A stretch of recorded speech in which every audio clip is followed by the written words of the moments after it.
Hello all and good afternoon and welcome to today's Trustpilot webinar, which is on how consumers use reviews to make buying decisions. My name is Kevin Torres and I'm here based in the UK office. My name is Jordan Pellan, also based here in Trustpilot's UK office in London. First, bit of admin out of the way. Let's get the boring stuff out of the way first. If you have any questions throughout, please use the questions pane on the control panel. Ask as many questions as you like. We'll try and answer as many as we can at the end of the session. And then if we miss any, we'll follow up directly over email. We promise. So a bit about Trustpilot. We are actually a Danish company. Our headquarters is still based in Copenhagen. And in case you didn't already know, what is Trustpilot? So we are a global online review community that builds trust and transparency between consumers and businesses. So put simply, for consumers, we connect them with good businesses they can trust.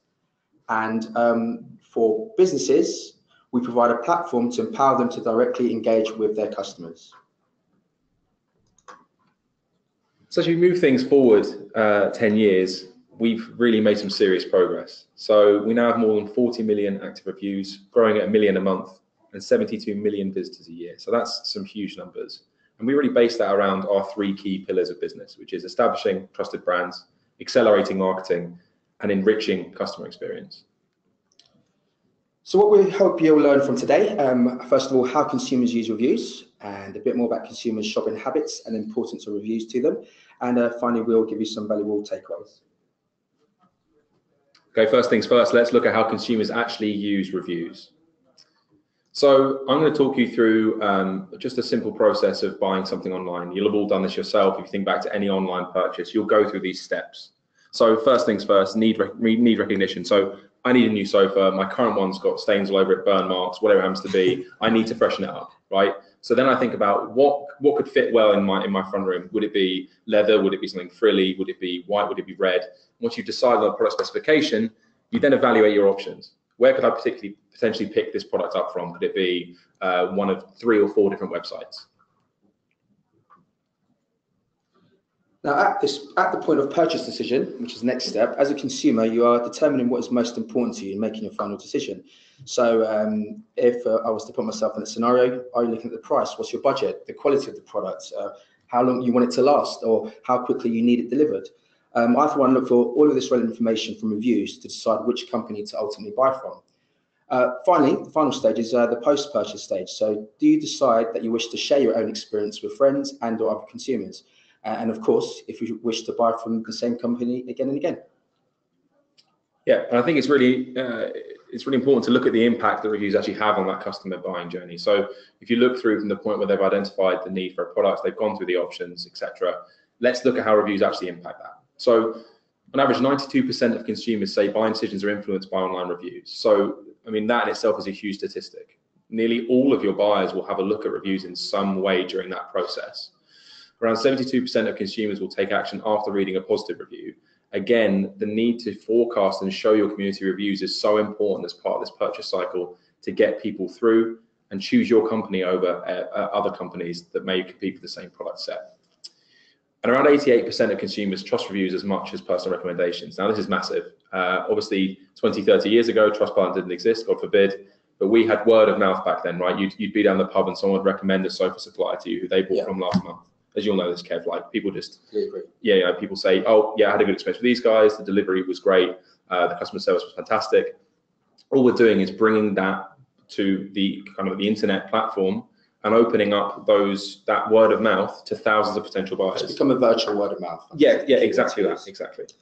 So we've discussed how consumers use reviews and how these reviews impact their buying journey, but what is it that consumers are looking for from reviews? So the answer to this question is that consumers are looking for trust and transparency from the companies they're looking to potentially buy from.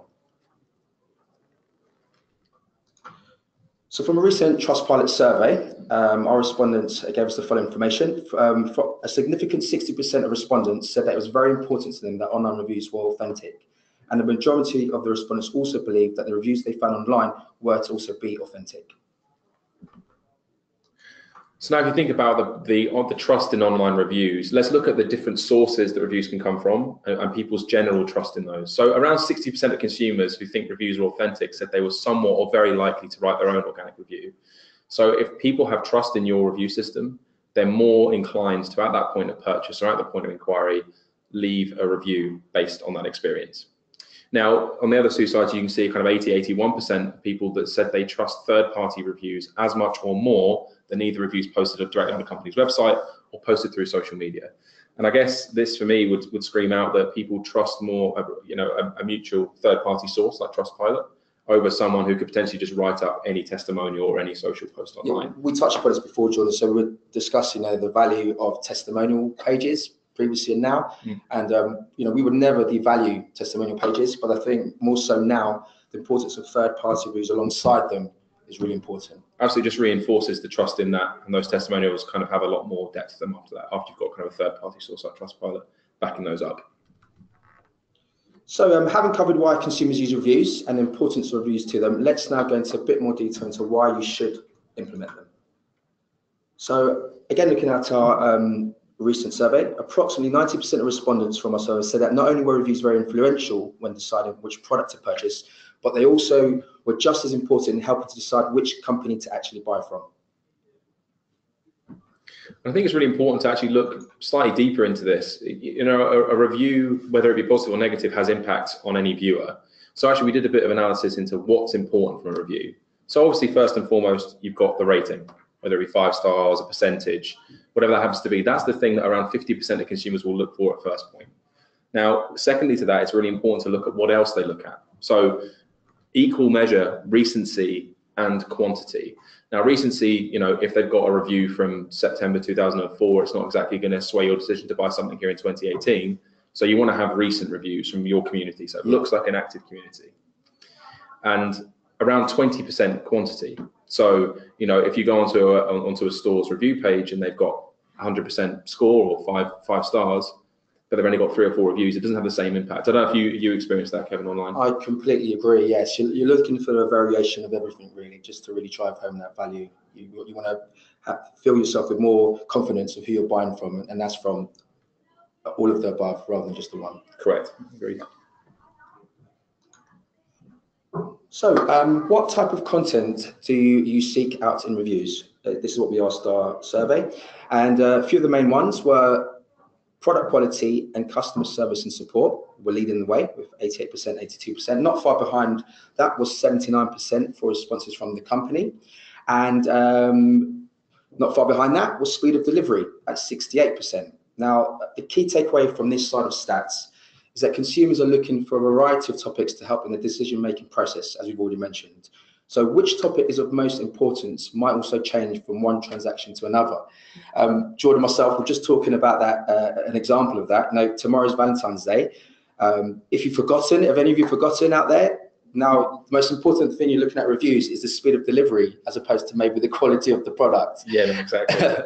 So I don't know if you've forgotten, Jordan. No, I'm ahead of game. It's my birthday as well, so I'm pretty clued up on that. I never forget this date at all. But no, I think it's super important to understand that actually in different circumstances and even in different industries, which we'll touch on later, the relevance and the importance of certain types of reviews kind of rear their head, and we'll talk about that in a moment.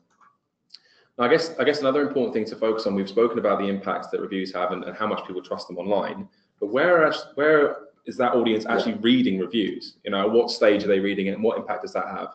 So around a quarter of your total audience will read reviews right before they get to a company's site, just before they get shopping. So they can kind of establish a brand before they even start that shopping experience, before they start browsing. Now, even more than that, 28% of people will read reviews before they've even visited the site. So at search point, whether they've searched it organically, they'll obviously want to find out about that business trust score, whether they want to kind of run through and go and view that page.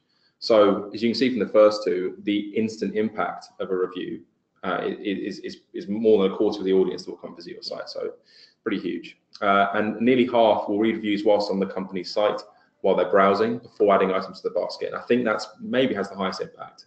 People who are browsing and looking at items, that trust element will make them and sway them to make that purchase decision. In your own experience, Jordan, which one do you think you would go for, Mike?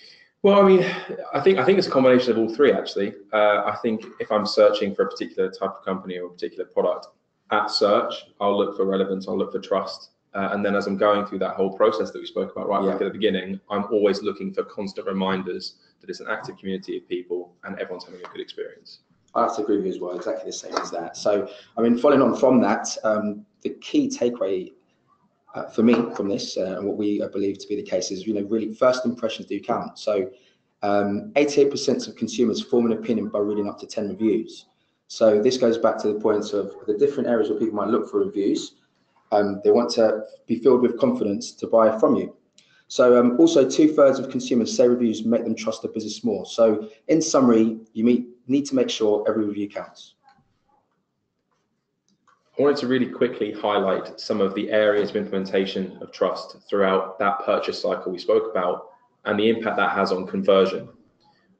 So first and foremost, I was just chatting to you about this, Kevin. I think at the point where you land on a company's page, it's super important to show your trust and your brand's experience, what your customers think about what your brand does. It's that initial interaction. Yeah, exactly. So on a landing page on site, you see around a 19% increase in conversions, which is just massive. You think about that based on anything that you're already working on your e-commerce sites, that level of conversion is just going to keep on boosting up your revenue. Yeah. Same on a homepage. It's massively important to showcase your stellar brand. I mean, a lot of the people that be on this call are working for brands that have already got a great customer experience. They focus on that.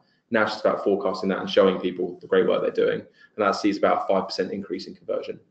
And as part of your emails and invitations and your email campaigns, including your trust score relevance and your brand's trust, also sees a 2% conversion. We're going to touch a bit more on that later down the line, but I think those three for me are some of my clients' most important areas of implementation. And it's all part of the journey of a potential consumer, isn't it? That's the real. Absolutely, yeah, absolutely. So we've shown you how reviews can be implemented across your website, but please also pay attention to how you appear on search engines. This might be a good point for a question for yourself or you listeners out there. So do you read reviews when shopping online? Always, most of the time, sometimes, rarely, or never? What about you, Kevin? What would you answer if you were on the other side of this poll? Always. Yeah. And that's not just because I work for Trustpilot. Take the hat off. Yeah, take the hat off. I think I'd probably do the same. Yeah, I think I'd probably do the same. I think I just read reviews for fun, even if I'm not going to buy something. Yeah.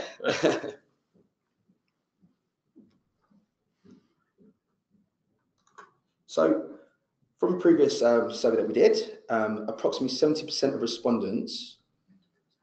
We have the results now, actually. So let's have a look.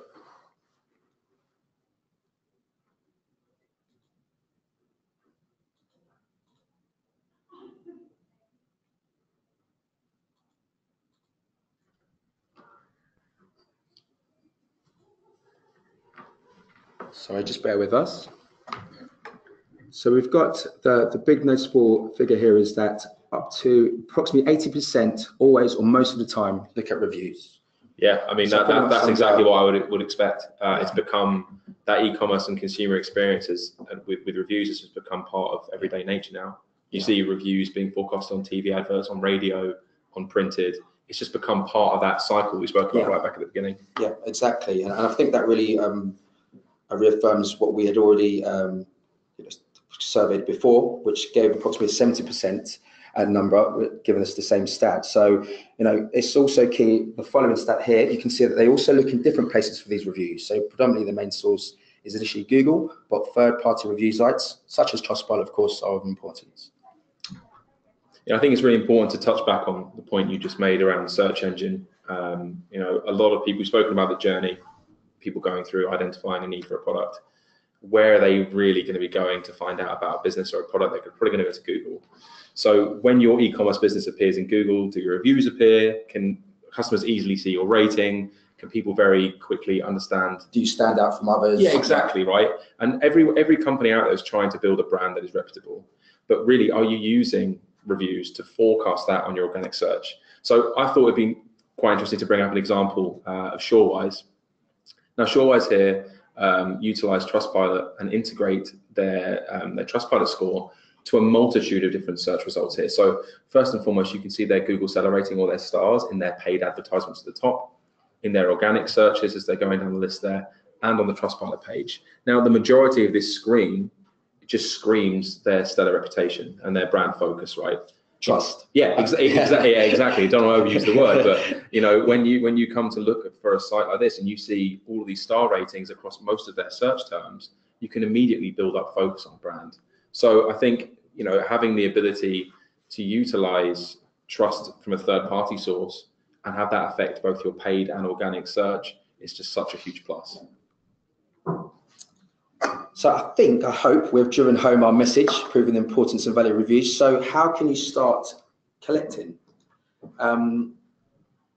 Before that, I've got another poll question for you. If you had a positive buying experience, would you write a review unprompted? Yes, no, not sure. Again, I'm going to drop it over to you, Kev. What would you do in this situation? If you had a positive buying experience, would you write a review without being prompted to, or? This would be my answer to that would be less likely to. Right. In my opinion, I think when you have an experience, be it online or for a service, if you get what you expected, that's what you expected. Yeah. It's more so if it's skewed one way or the other, negative or positive. So kind of however, if I was prompted to, I'd maybe think about more of the experience I had and feel. Oh, bear with us. We've got the results on this one now. Yeah. And I think the importance for me really is, like you said, Kevin, if your experience is between 5 and 8, let's say, out of 10, you're probably not going to write a review about it unprompted. But the kind of 9 to 10, if it's an excellent experience, or a 1 to 5, is when you'll start leaving reviews. I mean, it'd be interesting to see what the guys out there have said.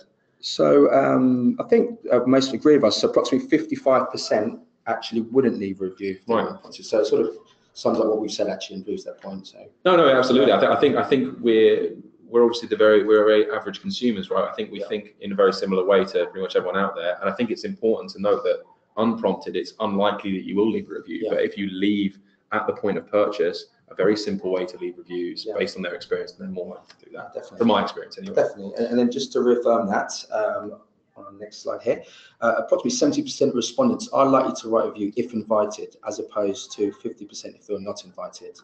So I think that really confirms it. So what's the best way to invite? Good question. So I guess it's really about customizing and incentivizing your invitations, right? So let's take 2 examples. So you've got invite A, which is a very standardized, templated, dear customer, please leave a review based on your experience with us. Fine. You'll probably get 2 to 5% kind of response rate on that. But as you can see on the right-hand side, you've got a branded, incentivized invitation. So as you can see there, that you can enter a competition if they leave a review. It's got the business owner at the bottom. It's got branding. It feels like part of that customer experience. Then you can see a response rate up to 14.4%, which is a 200% increase. So just from adding a small incentive and making it more brand focused, just look at the uplift you can get. And just a few points on that as well. You mentioned incentive. The key point here is the transparency. The incentive is there to leave an honest review, honest feedback. Good or bad. You want to hear from that customer of yours, and there's a potential for incentive there. Also, it's a lot more personable as well. There's the way they've used their branding. So it feels more so it's coming from the company, an employer as well that stands out there. It feels like it's actually you've been invited by a person as opposed from a bit of software. Like an automated system. Exactly. Yeah, no, exactly. I think the point you made around honesty and allowing for both positive and negative feedback leads really nicely into what we're talking about next. Yeah. So once you've found the most effective way to communicate with customers to invite them to leave a review, what are they likely to write? So 20% are very likely to write a review of the positive experience. And with regards to positive reviews, the engagement's easy. Let your consumers know you've read the review and thank them for it. And it gives you opportunity to grow that relationship with your customers moving forward. On the flip side, 33% are very likely to write a review after a negative experience. However, in this scenario, the key word I like to use when recommending to companies how to deal with negative reviews is embrace them. This is a great opportunity to take ownership of the issue, embrace the problem, fix it, and turn a negative into a positive. Couldn't agree with you more, and I think it's really important to use. Let's go back and use the word transparency. Embracing transparency through a business. If you go onto a business online and you see 5-star reviews across the board, universally loved, I loved it, best experience of my life, you start to ask questions, right? What you'll be really looking for, and actually I speak to some people who actively look for negative reviews. I do, so yeah. Right, so do I, to see how a business may address those concerns. And actually, one of the first things that I got told when I joined Trustpilot was a negative review that's turned around is as impactful as 5 positive reviews. And I can kind of see that, right?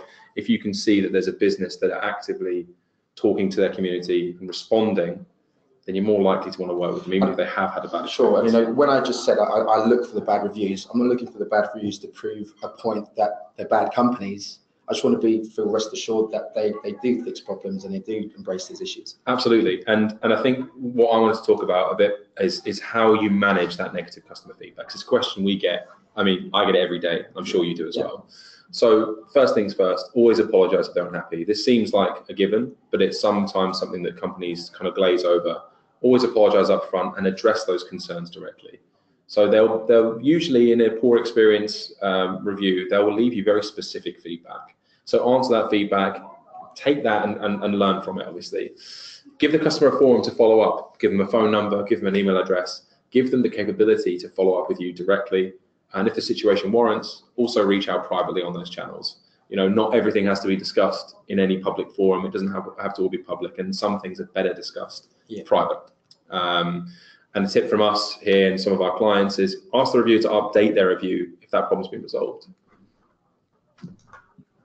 Okay, hopefully we've covered how you can manage those reviews. So finally, please consider industry trends.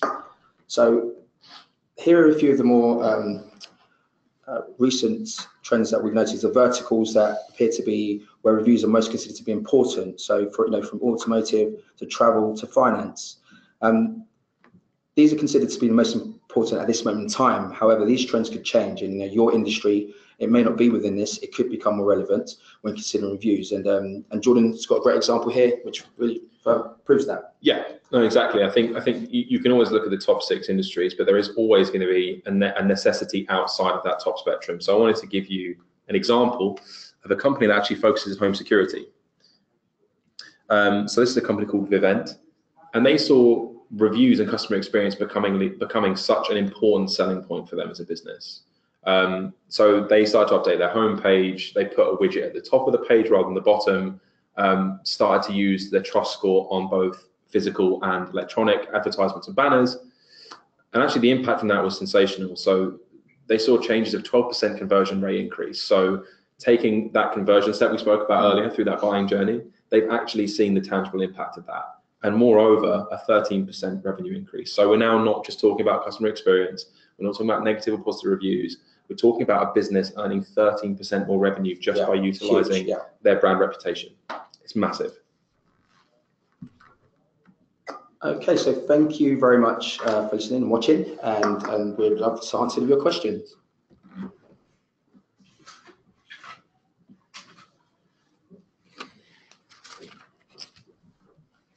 So, okay, first question we have here. So what information do you need about a customer to be able to invite them to leave a Trustpilot review?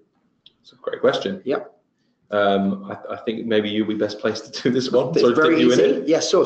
This is very easy. All we need is the customer's name, email address, and for your reference only, some sort of customer order number. And the only reason for that is, obviously, as a review community, online community, if a customer wants to use a nickname or a pseudonym online, you would always be able to reference them and know who they are based on the customer order reference number. Okay, I think we've got one from Andrea. What should I do if a conversation about a negative review turns ugly online? We kind of spoke about this a little bit, didn't we? I think not every conversation needs to be completely public. So start to address and move through a more private channel. I think the worst thing you could do is engage in a back and forth with a customer. It can be easily resolved in private. Offer them a phone number, offer them a direct email, give them personal assistance, and that problem should, number one, resolve quicker, and number two, not kind of get ugly in a public forum. I don't know what your thoughts are on that. No, well, another area, so I completely agree with you, but another area, moving on from that, if it does turn ugly and there's some assistance needed to help both parties along, there is our compliance team that can help you with that as well. Fantastic. So another question from Rabi, how does TP ensure reviews are transparent? I detect fake reviews. So I guess that perfectly fits in what I just mentioned here with regards to our compliance team. We have a number of reporting features through the website. We also have elaborate software that helps us to detect fake reviews. And it's an area that we're consistently invested in and looking at to improve always. So we also have links to this on our website, and we'll definitely provide those afterwards. So you can just learn a bit more about our compliance team and the way they operate and what we're doing moving forward. Couldn't say anything better than that. I think we've got one here as well. Josh says, how can I get my reviews to appear in search? Well, so there's a number of different ways, and we touched on this in that Google slide. So you've obviously got two different forms of kind of search, right? You've got paid and organic. So through the paid search, we're talking about Google seller ratings. So, you know, we're a Google review partner. So we're a trusted source of information relating to reviews. Yeah. So I think it's 150 reviews over 3.5 stars in a year's running cycle, right? And that will then appear in paid search. There you go. Yeah. Okay. So that's one side of it. Yeah. On the other side, we've got rich snippets, which allow you to draw rich content from Trustpilot and pull it through to your organic search. Be that through service reviews or product reviews, of course, at a more targeted level. Correct. Hope that answers your question. Thank you. Question here from Daryl. So how does TP Trustpilot help with reviews in a sensitive market such as funerals? So I guess to answer that question, it really depends from what angle you're coming from. Is it depend if you're looking just in terms of names and so on, as we mentioned before, you can actually change the names on Trustpilot if people don't want to share that. And also we can moderate in terms of any of the content reviews if you're not happy with which way. Our compliance team again are there to help with that. And there is the flexibility that we have, so certain information doesn't have to be provided. Okay, a really great question here from Danny, actually. What does it mean to be an open platform versus a closed platform? I guess, from my perspective, it harks back on the thing that we just spoke about, which is embracing all reviews, right?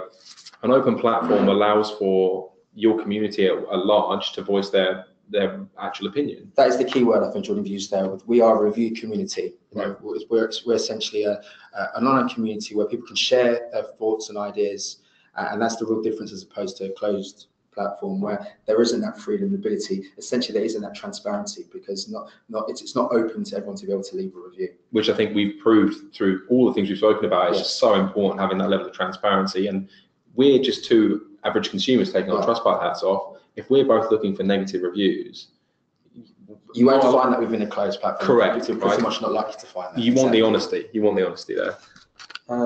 A simple answer to a question here from Elaine. Are the slides available afterwards? Of course they are, and I will provide you with some links as well. And Jonathan says, how easy is it to change the review invites template with Trustpilot? I'm not massively tech savvy, and I find it super easy. Again, taking my Trustpilot hat off, I think it's something that's very easy to manipulate, change. It's very easy to change content, color schemes, all that kind of stuff. And have a bit of fun with it. Yeah, I mean, look, with the example there, was such a huge uplift in conversion because they customized and played with it. So just play around, super easy. And our account management team are here to help anyone, any customers in terms of how to do that. Okay, well, I think that's pretty much it in terms of questions. That's all we've pretty much got time for. Firstly, thanks so much for making the time to sit and listen to us rabble on about reviews. Hope you found it helpful. Obviously, any questions that we've missed, we'll come back to directly over email. Thank you, Kevin, for taking your time. Thank you, Jordan, for listening, everyone. Thanks very much. Have a great afternoon. Okay.